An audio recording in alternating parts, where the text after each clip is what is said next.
사람의 관심은 내가 얼마나 대단하며 또 무엇을 할 수 있으며 얼마나 큰 업적을 이루었느냐 하는 것에 있는 것 같습니다. 그렇지만 우리 하나님의 관심은 당신의 자녀들이 하나님의 사람으로 제대로 세워지느냐 하는 것에 있습니다. 그렇기 때문에 사랑이 없으면 우리가 행하는 그 어떤 것도 의미가 없다, 그렇게 말씀하십니다.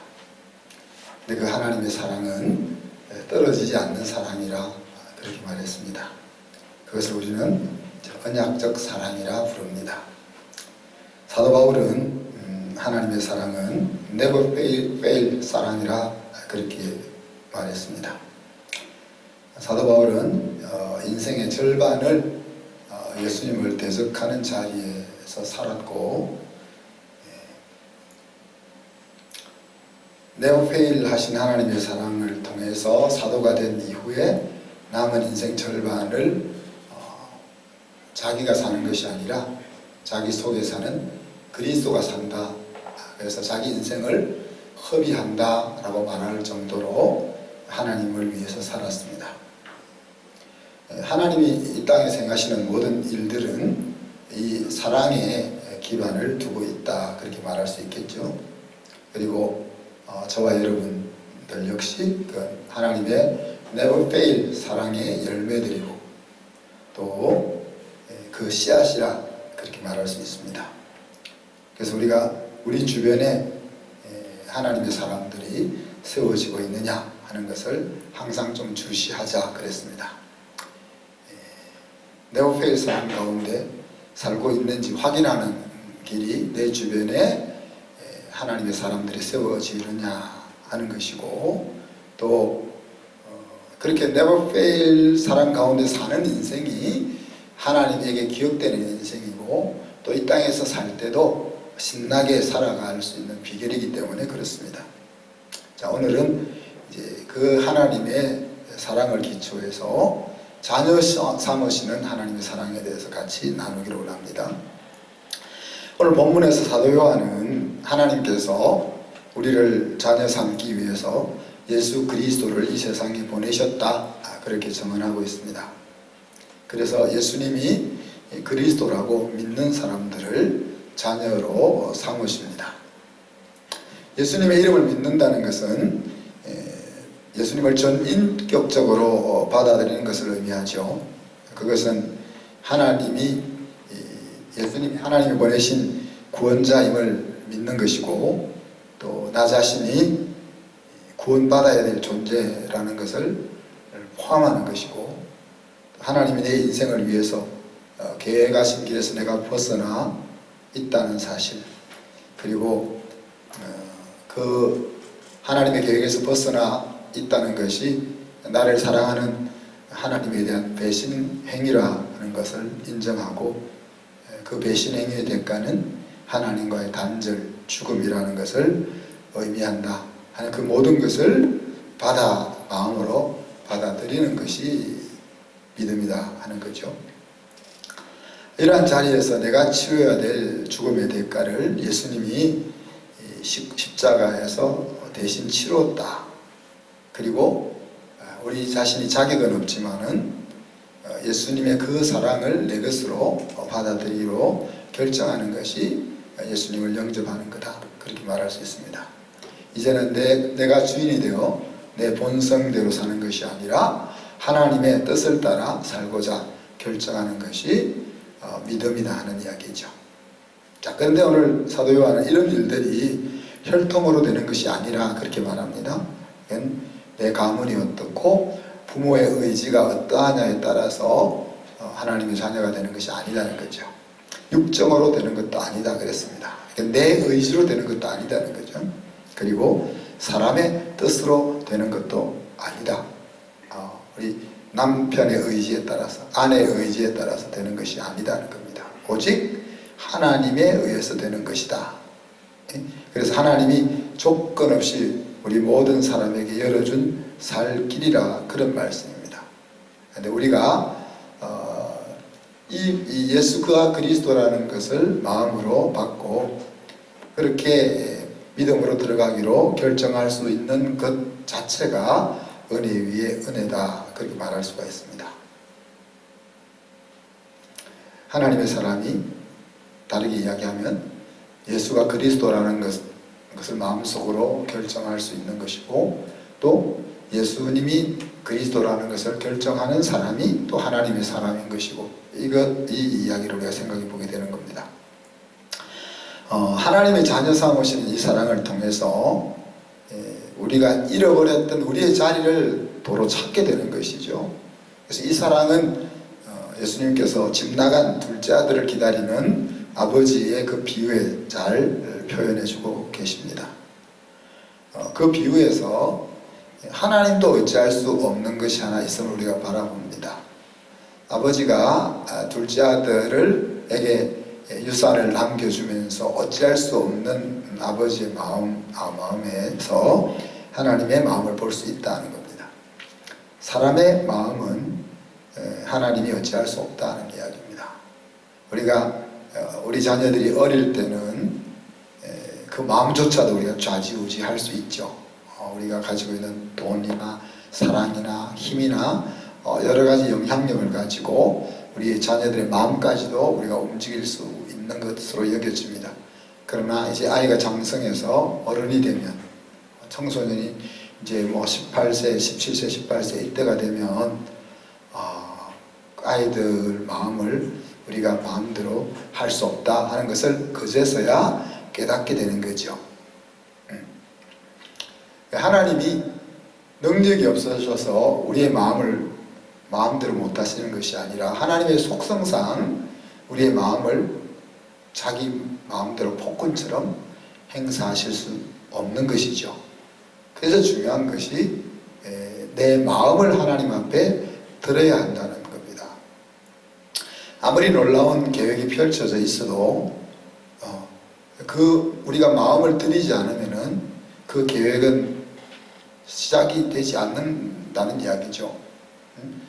우리에게 아무리 좋은 사회적 시스템이 갖추어져 있어도 그 시스템을 출발하게 하는 스위치를 누르지 않으면은 그 시스템이 돌아가지 않는 것처럼 하나님이 우리 인생을 위하여 놀라운 것들을 계획하고 펼쳐나가고 계시지만 우리가 마음을 그 속에 들이지 않으면은 그것이 내 인생과는 상관이 없다 하는 이야기입니다. 그 이유는 강제하는 것은 온전한 사랑이 아니기 때문에 그렇죠. 이 하나님의 사랑은 사람을 만드실 때부터 적용되었습니다. 하나님은 우리를 자기의 형상으로 창조하시면서 자신을 거부할 수 있는 자유까지 주시죠. 자기를 거부할 수 있는 자유까지 주시는 그 사랑은 세상에서는 찾아볼 수가 없는 사랑입니다. 그리고 그 사랑 속에는 아버지의 기다림이 있죠. 아버지의 기다림 속에는 아픔이 함께 있습니다. 하나님의 언약적 사랑이 있기 때문에 하나님은 기다리십니다. 마치 둘째 아들이 집을 나가서 그 재산을 다 탕진하고 다시 올 때까지 동구 밖에서 기다리는 아버지처럼 달라고 하는 걸 안 줄 수가 없는 거죠. 그죠? 그런데 이제 우리 부모도 조금 전에 아이가 크면 어쩔 수 없이 이 경험을 하게 됩니다.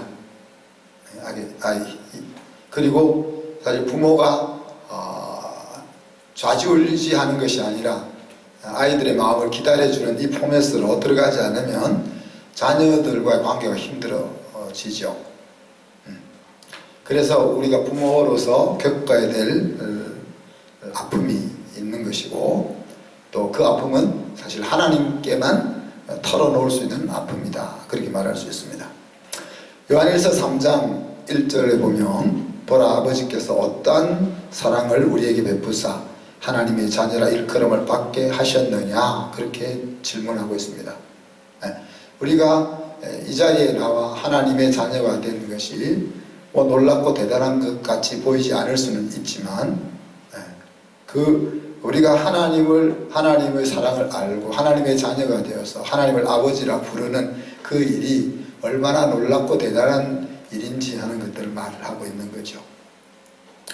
그래서 이 자녀로 삼으시는 이 하나님의 언약적 사랑의 깊이와 넓이, 그것을 좀 찾아볼 수 있기를 바랍니다. 그것을 우리가 발견하게 되면 그것이 우리의 인생에 얼마나 힘이 되는지, 또 얼마나 우리의 가슴을 울렁거리게 하고 가슴을 벅차게 하는지, 또 얼마나 감사한지 하는 것들을 느낄 수가 있게 됩니다. 자, 근데 요한은 말씀에 이어서 이렇게 자녀가 되면은 자녀의 권세가 주어진다, 그렇게 설명을 하죠. 잃어버렸던 아들의 권세를 다시 회복하게 된다 하는 것입니다. 여러분은 하나님의 자녀의 권세를 잘 사용하고 사용하며 살고 있죠? 로마서 8장 15절에 보면 하나님은 우리를 꼬리표를 붙이지 않고 온전한 아들로 딸로 오신다. 둘째 아들이 돈을 다 탕정하고 돌아왔지만은 아버지의 눈에는 집 나가기 전에 아들의 모습으로 그를 계속 바라보는 거죠. 너는 재산을 다 날리고 돌아온 아들, 이렇게 딱지를 딱 붙여놓는 것이 아니고 재산을 탕진하기 전에 아들로 바라보는 거죠. 로마서 8장에서 그래서 너희는 다시 무서워하는 종의 영을 받지 아니하고 양자의 영을 받았다, 그렇게 이야기합니다. 여기서 이제 양자의 영은 친자 양자 할 때 그 양자가 아니고 the spirit of sonship, 그래서 아들됨의 영이다, 그렇게 이야기합니다.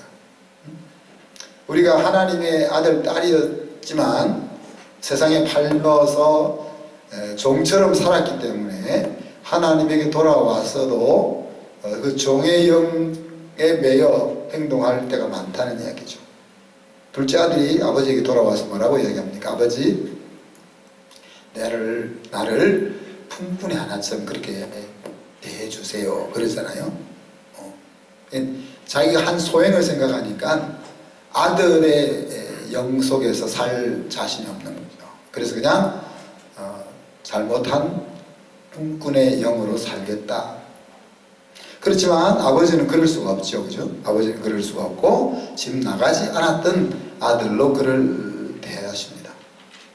하나님을 아버지라 부르는 것이 아들이 가질 가장 큰 특권, 권세라, 그렇게 말할 수 있습니다. 여러분, 하나님 어떻게 부르세요? 전능하신 하나님, 사랑하는 하나님, 창조주 하나님, 또 아버지 하나님, 여러 가지로 우리가 하나님을 부릅니다. 그런데 누구든지 성령이 아니면 하나님을 아버지로 부를 수가 없다, 그렇게 이야기하죠. 우리가 하나님을 아버지 하나님 그렇게 기도하면서 부를 때 막 감격하고 벅차하진 않잖아요, 그죠? 하나님을 아버지라고 부르면 가슴이 뭉클하고 막 눈물이 막 걸성거리고, 그거 아니잖아요. 그렇지만 하나님을 아버지로 부른다는 것이 얼마나 놀라운 것인지. 그래서 여러분이 정말 하나님을 아버지라 부르는 것이 권세라고 생각해 보셨는가? 홍길동 같으면 그랬을 것 같아요. 홍길동 같으면 아버지를 아버지로 부르지 못하는 수십 년의 세월 한이 맺혀 있는, 야 이제 아빠라고 불러, 그랬으면 그걸 좀, 우리는 처음부터 마음대로 하나님을 아버지로 불러왔기 때문에 하나님을 아버지로 부르는 것이 그렇게 대단한 것인 줄 잘 이해하지 못합니다, 그죠? 더 나아가서 하나님을 아버지로 부른다면 아들의 권세를 생활 속에서 사용해 보셨나요, 여러분? 아들은 아버지의 모든 것을 자기 것으로 사용할 수 있습니다. 누가복음 15장 11절에 보면 아버지께서 큰아들에게 이렇게 이야기합니다. 아버지가 이르되 너는 항상 나와 함께 있으니 내 것이 다 내 것이로되. 아버지의 유산을 다 탕진하고 돌아온, 허랑방탕하게 허비하여 거지가 되고 돌아온 동생을 환대하는 아버지의 그 모습을 큰아들은 이해할 수가 없는 거죠. 죽도록 아버지 옆에서 일한 자기에게 잔치를 열어주지 않는 것이 억울했죠. 어찌 이럴 수 있느냐 라고 아버지 앞에 항의할 때 한 아버지의 대답입니다. 그 말은 무슨 말입니까? 아버지는 자기가 가지고 있는 모든 것이 너 것이다 그렇게 생각하고 있는데, 아들은 저거는 아버지 거, 내 것 아니야 이렇게 생각하고 살았다는 겁니다. 여러분 어떠세요? 저건 내 건데 내 건 줄 모르고 살았던 세월의 억울함, 그러면 없을까요? 뿐만 아니라 갈라디아서 3장에 보면 아들은 아버지의 기업을 유업으로 물려받는다 그랬습니다. 너희가 그리스도께 속한 자미 곧 아브라함의 자손이요 약속대로 유업을 이을 자다 그랬습니다. 로마서에서 그것을 자녀이면 또한 상속자라, 하나님의 상속자라 그렇게 이야기합니다.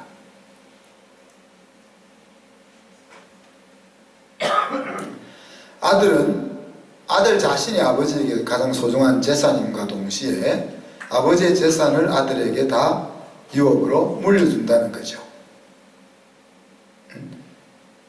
재산을 물려줘서 놀고 먹으라 하는 의도가 아니라 아버지가 하던 일을 아들이 이어가기를 원한다는 이야기입니다.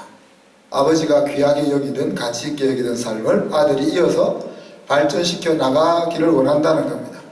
그래서 아버지는 모든 자원을 아들에게 물려주는 것이죠. 자, 그런데 물려줄 때 영광도 물려주고 고난도 물려준다 그랬습니다. 우리가 유산을 상속할 때 어떻게 하죠? 재산을 자녀에게 상속하잖아요. 그 재산 속에는 자산과 부채가 자산 속에는 재산과 부채가 같이 있죠. 그래서 아버지 재산만 물려받는 것이 아니고 빚도 물려받는다. 그래서 우리 막내가 자기는 이제 재산 상속 포기각서를 쓰겠대. 아빠가 빚이 많다 이렇게 생각하는 거예요. 그게 어리석은 거죠. 재산을 다 팔면은 빚보다 더 많다는 걸 모르니까 빚만 보이니까 재산을 포기한다, 상속을 포기한다 이런 이야기를 하는 거죠. 사도 바울은 하나님의 자녀는 영광도 받고 고난도 받는다 그랬죠. 그죠? 그 이제 재산도 받고 부채도 받는다는 개념입니다. 그래서 그런데 이제 우리가 이 영광과 고난을 같이 받는다 하는 말이 재산도 받고 부채를 받는다 하는 그런 의미도 있지만은 더 중요한 의미는 고난을 받는다는 것이 하나님의 아들이라는 것의 증표가 된다는 이야기입니다. 예수님을 믿을 때 세상 사람들이 생각하는 것처럼 만사형통한다고 우리가 생각해 봅시다. 예수님 믿으면 어려움도 없어. 예수님 믿으면 장사도 잘 돼. 예수님 믿으면 공부도 잘해. 예수님 믿으면 애들이 속도 안 썩여. 예수님 믿으면 부부 사이에 사이가 좋아져. 예수님 믿으면 집도 좋은 집 사면 집값이 올라. 하는 일마다 형통하게 잘 풀려. 그러면은 예수님을 안 믿을 사람이 어디 있겠어요? 그러면 교회는 양들은 구석구석 몇 마리 없고 다 염소들만 모여 있을 수도 있는 거죠. 그런데 고난이라는 것이 딱 있으니까 고난이라는 것이 시편 기자는 뭐라고 해요? 심지어 야 예수 믿어도 어려움이 있을 수 있어 이렇게 말하는 게 아니고 하나님을 믿는 자에게는 고난이 많으나 그렇게 이야기하죠. 고난이 많다. 그러니 고난이 많은 그 길을 내가 왜 가겠어? 라는 생각이 들어오죠. 하나님의 자녀는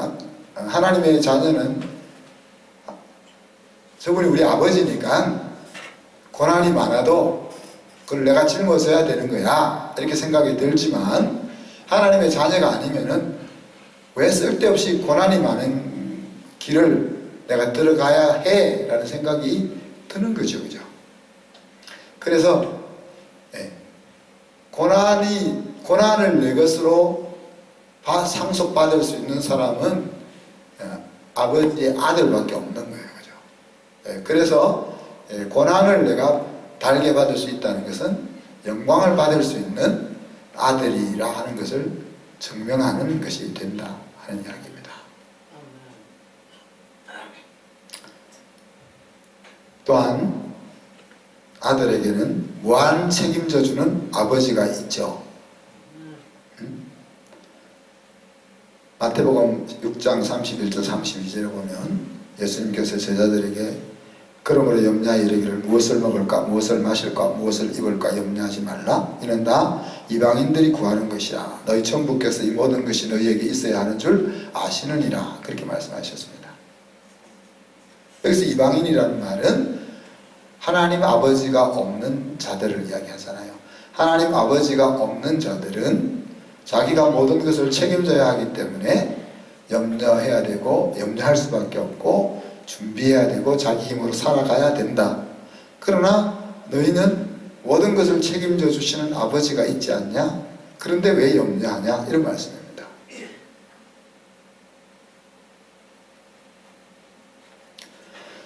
그래서 아버지가 있다는 말은 아버지 밑에 있을 때 사실 실수도 많이 해보고 실패도 많이 해봐야 되는 거예요. 왜?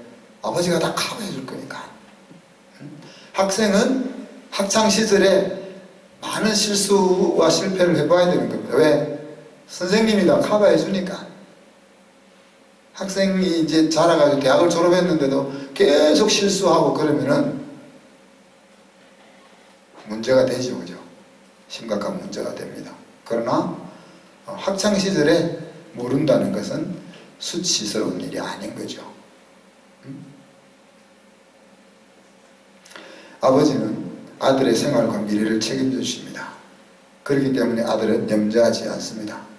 아버지가 없는 사람은 자기가 모든 것을 감당해야 하기 때문에 염려할 수밖에 없는 거죠. 부모를 일찍 여인 사람들은 책임감이 많죠. 또 책임감이 많은 것과 동시에 또 부담도 많습니다. 그래서 책임져야 될 아버지를 일찍 잃어버리고 자기가 그 책임을 다 써야 되는 그 삶을 살았던 경험이 계속 자기를 붙잡아 가는 그런 경우가 많은 거죠. 오늘날 수많은 성도들이 사실 아버지는 부자인데 가난한 그리스도인으로 살아갑니다. 온 우주의 주인이 우리의 아버지인데 그 아버지를 모른 채 자기 힘으로 살아가고 있다는 이야기입니다. 여러분 이제 자녀들을 다 키우고 있으니까 자녀가 힘든 자리에 있을 때, 자녀가 찌질한 모습을 보일 때 여러분의 마음이 어때요? 너 인생 네가 잘 살아? 그렇게 됩니까? 응? 그래서 아버지는 단식하는 거죠, 그죠? 단식하는 거죠. 우리 둘째 딸이 이제 대학을 졸업하고 미국에서 직장을 잡을 때 자기가 꼭 미국에서 직장 경험을 해봐야 되겠다고. 그때 자기 엄마한테 이렇게 이야기합니다. 엄마, 아빠한테 이야기해가지고 석 달만 생활비를 빌려달라고 좀 빌려주더라고 해. 왜냐면 이제 대학을 졸업했으니까 이제 아빠한테 생활비 손 내밀기가 그러니까 이제 석 달 안에 내가 자기가 직장을 가질 테니까 그동안 먹고 살 거 좀 빌려달라는 거죠. 아버지한테 빌려달라고 한다는 것이 말이 되나요? 말이 되긴 되죠. 말이 되긴 되는데 말이 되기는 되는데 여러분 이렇게 다 컸을 때는 빌려달라 하죠, 여러분. 네. 딸이 자리를 잡기까지 아버지의 역할을 책임지는 거잖아요. 저희 집 사람이 이제 자녀를 기를 때 저한테 도와달라고 잘 하지 않았어요. 그럼 저는 어떻게 생각하겠어요? 알아서 잘 하는구나. 요즘처럼 좀 이렇게 조금 이제 성숙해졌으면 좀 돌아볼 수 있을 텐데. 그래서 오로지 그러니까 5kg 지금 이제 요즘 들어보니까 자기 5kg라도 자기 힘으로 하겠다. 도움을 요청했다면 제가 안 해줬겠어요? 다 해줬겠죠. 그래서 저는 다 해준 겁니다. 왜? 항상 필요한 것은 요청해라. 처음부터 지금까지 변함없이 이야기하고 있으니까 해준 건 하나도 없어도 다 해준 겁니다. 왜? 나는 해준다 했으니까. 해달라고 안 한 사람이 문제가 있는 거죠. 웃을 일이 아닙니다. 지금 부부 사이에 이런 경우 많더라고요, 보니까. 그러니까 지금이라도 억울한 일이 발생하지 않게, 그냥 주로 그냥 기다리고 보더라고요. 주로 우리 부부들이 보면 이제나 저제나 1년, 2년, 3년 그렇게 기다리다가 아이고 저 사람은 안 되는 것 같다. 자기 스스로 포기하고 그냥 알아서 살더라고요. 그러지 말라니까요. 해주고 싶은데 몰라서 못 해주는 경우가 많아요. 근데 꼭 말 안 해도 알아주었으면 하는 그런 마음이 여러분에게 이상한 마음이 있잖아요. 하나님도 아시지만 말 안 하면 모른 척 하시는데, 물론 아빠 주머니 사정을 배려하는 것도 사랑입니다. 그죠?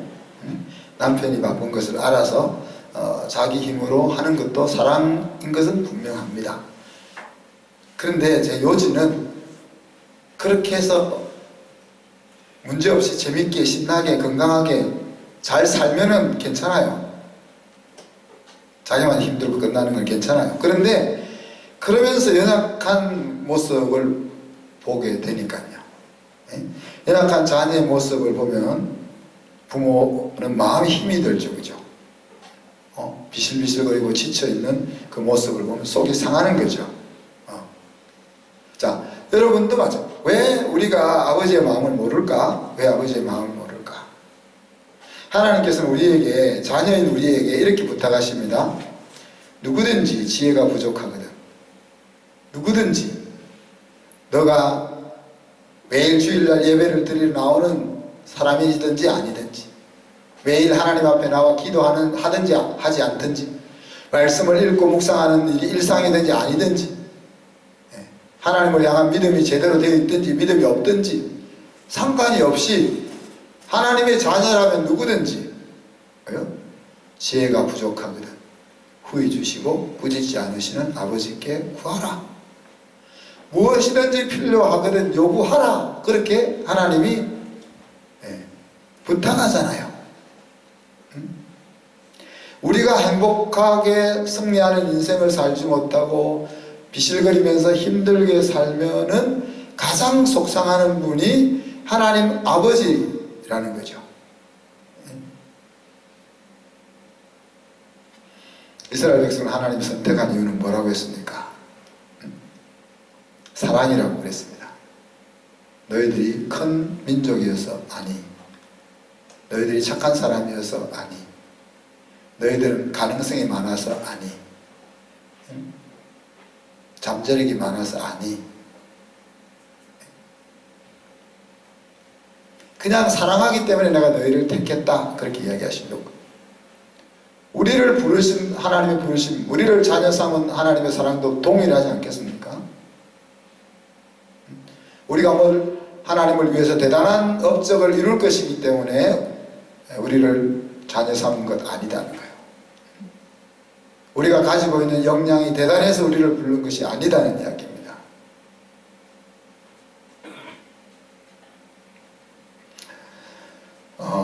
이런 하나님의 자녀 삼으시는 사랑을 생각하면서 입양하는 것들을 좀 생각해 봤어요. 제가 이제 아이를 좋아하잖아요. 그래서 저희 집에 애가 넷인데 사실 6명이면 더 좋겠다 하는 생각을 가지거든요. 근데 뭐 이미 다 물 건너갔으니까. 그래서 그러면 그냥 입양을 하면 어떨까?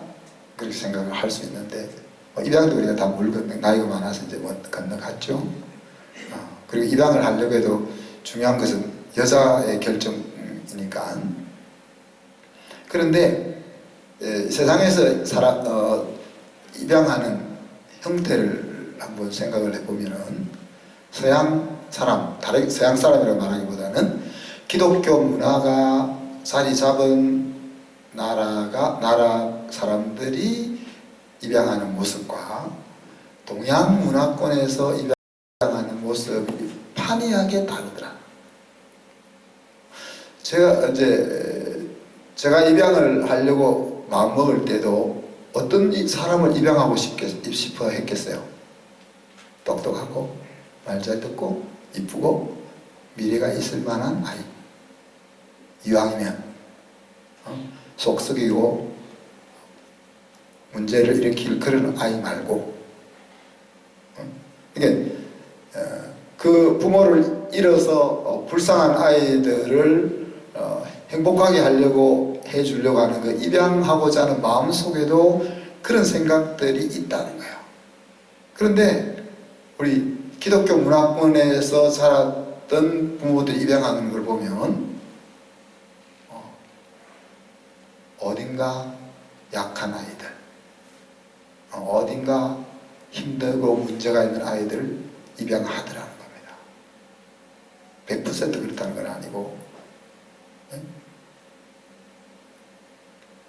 그렇다고 그 사람들이 난 신앙이 더 좋다 그렇게는 안 보여요. 그 사람들이 뭐 신앙이 좋아가지고 우리보다 더 신앙이 좋아가지고 그런 식으로 입양하는 것은 아닌 것 같은데, 그런데 하나님의 나라의 문화를 오래 경험한 사람들은 그러더라는 이야기입니다.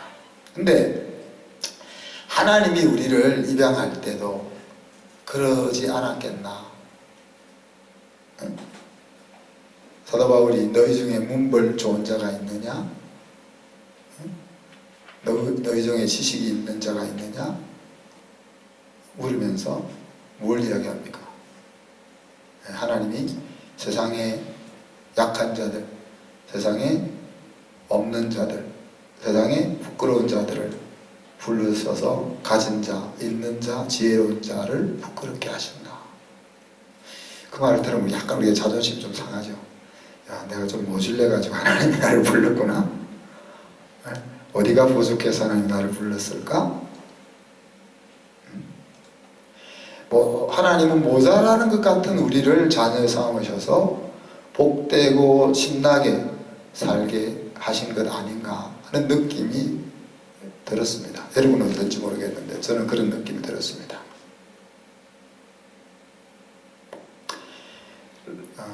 로마서 8장 32절을 읽고 말씀을 마무리합니다. 자기 아들을 아끼지 아니하시고 우리 모든 사람을 위하여 내어주신 이가 어찌 그 아들과 함께 모든 것을 우리에게 주시지 아니하겠느냐. 아멘. 하나님 아버지의 자녀 삼으시는 사랑에는 이 로마서 8장 32절의 말씀이 기초하고 있다는 겁니다. 우리를 자녀 삼기 위해서 온 천하보다도 귀한 예수 그리스도를 아낌없이 주는 그 사랑이 기초하고 있다는 겁니다.